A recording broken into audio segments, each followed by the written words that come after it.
తర్వాత తను దయాకర్ అయితే కారు వేసుకొని వస్తాడు. దయాకర్ వేసుకొచ్చిన కారుని చూసి షాక్ అయిపోతూ ఉంటాడు రాజేంద్ర ప్రసాద్ అయితే. ఇక షాక్ అయిపోతూ అప్పుడే ఇక దయాకర్ కిందకి దిగి రాగంగానే అసలు నీకు కారు ఎక్కడి నుంచి వచ్చింది, అంత డబ్బు నీకెక్కడిది అని అడుగుతూ ఉంటాడు ఏమీ తెలియనట్టు. అప్పుడే దయాకర్ అయితే ఏముంది, నాకు మీ ఇంటికి వచ్చాను కదా అప్పుడే నాకు ఇది వచ్చింది అని అంటూ ఉంటే, మా ఇంటికి వచ్చినప్పుడా, ఎవరిచ్చారు, వాళ్ళకి నిజం చెప్పావా అని అడుగుతూ ఉంటాడు రాజేంద్ర ప్రసాద్ సీరియస్గా.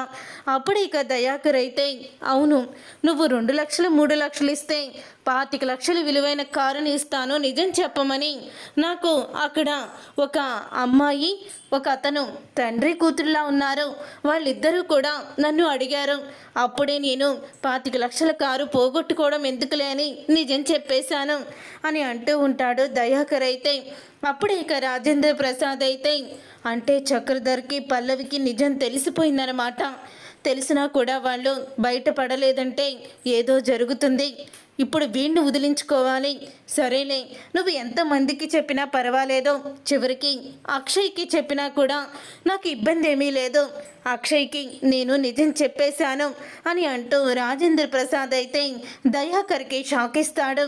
అప్పుడే దయాకర్ అయితే షాక్ అయిపోతూ ఏంటి బావా నువ్వు చెప్పేది అని అంటూ ఉంటే, అవును, నీకు ప్రతిసారి డబ్బులు ఇవ్వడం, నీకు బెదిరిపోవడం ఏంటి, ఇప్పుడు నువ్వు డైరెక్ట్గా వచ్చి అక్షయ్కి చెప్పినా కూడా నేనేమీ భయపడ్ను, అయినా అక్షయ్కి తెలిసిపోయింది కదా, ఈ టెన్షన్ ఎక్కడ పడనని నిజం చెప్పేశాను.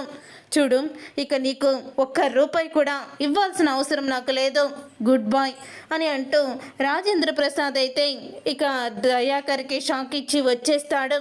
తరువాత రాజేంద్ర ప్రసాద్ ఇంటికి రావడంతో అప్పుడే పార్వతి అయితే ఏమైందండి, వాడు నమ్మాడా అని అంటూ ఉంటే, వాడు నమ్మేటట్టు నేను మాట్లాడాను, కానీ ఈ విషయం మరొక ఇద్దరికి కూడా వాడు చెప్పేశాడు అని అంటూ ఉంటే, ఎవరికండి, ఎవరికి తెలిసింది అని అడుగుతూ ఉంటుంది పార్వతి. ఇంకెవరికి, చక్రధర్కి పల్లవికి. చక్రధర్ తను 25 లక్షల కారుని ఆ దయాకర్కి ఇచ్చి వాడి నోటితో నిజాన్ని చెప్పించుకున్నాడు అని అనగానే ఒక్కసారే షాక్ అయిపోతూ ఉంటుంది పార్వతి అయితే. అవునా, మరి ఈ విషయాన్ని ఎందుకు పల్లవి కూడా దాచిపెట్టింది, వీళ్ళెందుకు దాన్ని రహస్యంగా దాచిపెట్టారు, నన్ను ఎందుకు అడగలేదు అని అడుగుతూ ఉంటుంది పార్వతి. ఏమో పార్వతి, ఏం జరుగుతుందో అదే జరగని, ఎన్ని రోజులని ఇలా భయపడుతూ ఉంటాం మనం అని అంటూ ఉంటాడు రాజేంద్ర ప్రసాద్. ఈ విషయం గురించి పల్లవిని అడుగుతాను అంటూ ఇక పల్లవి గదిలోకి వెళ్తుంది పార్వతి అయితే. అప్పుడే పల్లవి అయితే వాష్రూమ్లో ఉంటుంది. పల్లవి వాష్రూమ్లో ఉండడంతో ఫోను మోగుతూ ఉంటుంది పల్లవిది. అలా సైలెంట్లో ఉండి ఫోన్ అయితే రింగు రాకుండా సైలెంట్లో ఉంటుంది. ఫోన్ వస్తుందని ఇక ఫోన్ వంక చూసిన పార్వతి చక్రధర్ పేరు ఉంటుంది. అప్పుడే ఇక చక్రధర్ ఫోన్ చేస్తున్నాడని చక్రధర్ని అడుగుదామని ఫోన్ లిఫ్ట్ చేస్తుంది పార్వతి. అమ్మ పల్లవి, అక్షయ్ గురించి మనకి నిజం తెలిసిందని నువ్వు అస్సలు అవని దగ్గర కూడా బయటపడద్దు, బయటపడకుండానే అవనిని మీ అత్తగారికి మధ్య ఇప్పటి వరకు ఎలాగైతే గొడవలు పెట్టావో అదేనమ్మా, ఆ రోజు నువ్వు లాకర్లో డబ్బులు పెట్టి మళ్ళీ పుట్టినరోజు నాడు కూడా నువ్వు మీ అత్తగారు ఇచ్చిన బట్టలు చింపేశావు కదా, చింపేసి అదంతా కూడా అవనియే చేసిందని తన మీద నిందలు వేశావు, ఇవన్నీ కూడా నువ్వే చేశావు కదా, వాళ్ళిద్దరి మధ్య గొడవలు పెట్టావు, అదేవిధంగా అవని మీద ఇంకా మీ అత్తగారికి కోపం వచ్చేలా చెయ్యి, ఆ అవనిని అసహించుకొని మెడబట్టుకొని అక్షయ్ కూడా బయటికి గెంటేలా చెయ్యి అని అంటూ ఉంటాడు చక్రధర్ అయితే. ఆ మాటలన్నీ విని షాక్ అయిపోతూ ఉంటుంది పార్వతి.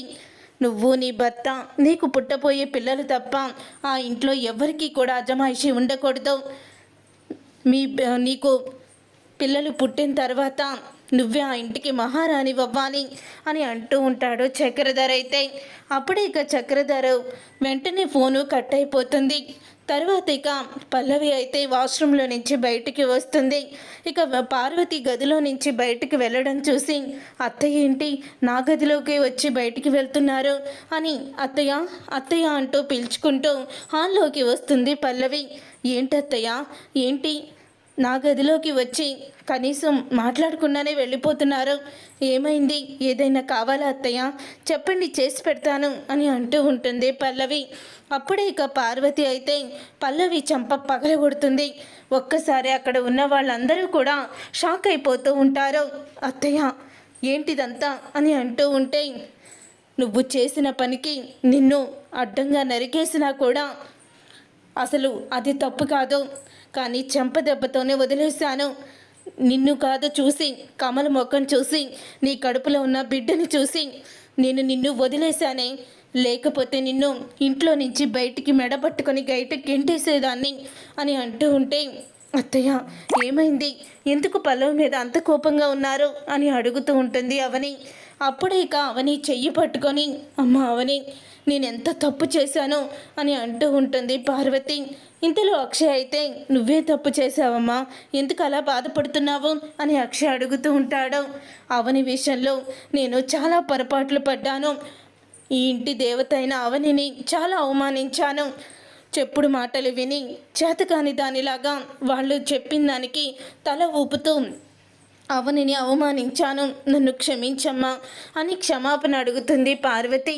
అప్పుడే ఇక అత్తయ్య, అదేంటి అత్తయ్య అలా మాట్లాడుతున్నారు? నాకు మీరు కన్న తల్లి లాంటి వాళ్ళు. అమ్మ ఒక మాట అంటే నేను కోపం తెచ్చుకుంటానా అని అంటూ ఉంటుంది. అవని అయితే, నీలో ఉన్న ఈ గొప్పతనమే గుర్తించలేకపోయానమ్మా. నీ గొప్పతనం గుర్తించగా నిన్ను అనుమానించాను. నేను చాలా పెద్ద తప్పు చేశాను.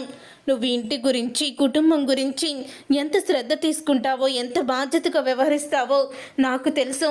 కానీ ఈ విషయం తెలిసి కూడా నేను చెప్పుడు మాటలు విని నిన్ను అపార్థం చేసుకున్నాను చూడు, నాది తప్పు అని అంటూ అవనికి క్షమాపణ చెప్తుంది పార్వతి. చూసారుగా ఫ్రెండ్స్, రాబోయే కథలో ఖచ్చితంగా ఇలాగే జరగబోతుంది. మరి ఇలాగే జరగాలని మీరైతే కోరుకుంటున్నారా? అయితే వీడియోని ఛానల్ని సబ్స్క్రైబ్ చేసుకొని పక్కనే ఉన్న గంట సింబల్పై ఆల్ అని క్లిక్ చేయండి.